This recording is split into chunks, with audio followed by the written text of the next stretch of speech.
Hi everyone, it's Christian from HBNC and I'm here with Tanya Stevenson, HBNC CEO, to talk about the new version of the Strategic Housing Issues paper. So thanks for joining me, Tanya. Thank you. So tell me about this new paper. So we released the first edition in... October 2020, I think. There you go. And then, so what's changed since then? So this is our second version of the paper, and we have been able to update it with some actions that the community has been able to put into place to address the housing crisis in our area, which is really exciting to see. So what's happened in that time? Obviously, housing and homelessness have really been in a lot of discussions throughout the community and different levels of government. But what are some things that have happened, or some positive things that have happened in that space? Yeah, there's been some great collaboration in our community, which has been great to see. So we have, the announcement this week, which was wonderful to see, that the Community Bank at Bendigo locally have been able to secure the sleep bus, and Council have approved for that to start in January from Apex Park, which is wonderful.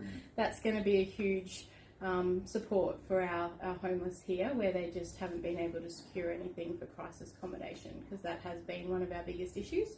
From that, we have also been able to finish the Dignity van and Sunshine van with the red tape shredders. So that van provides laundry facilities and a shower, and that will be able to be taken by WeCare 2 along the Esplanade and into those hotspots where we are seeing a lot of tents and people living in cars around town. And then thirdly, we also have the ongoing support through Comfort Kitchen that we've received, and special shout out to the Urangan Op Shop, Disability Op Shop.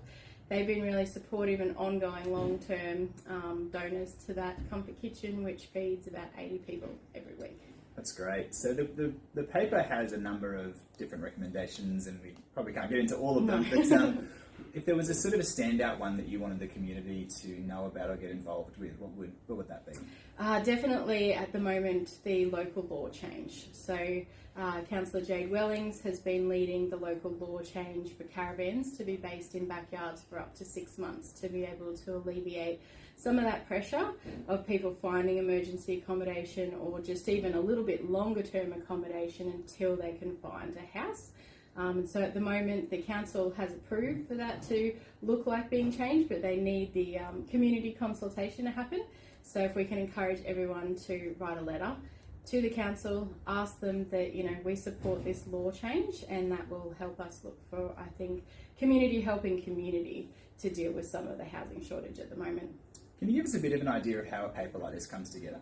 So this was a lot of hours of work from about 20 different organisations, including local, state and federal government attending as well. So we had real estate agents, the local Department of Housing, as well as a number of other services that provide housing and support services, and really understanding what our local trends are, what the gaps are, and then looking at world best practices as to say what will work, that we can implement sustainably as well, that is going to also have high impact.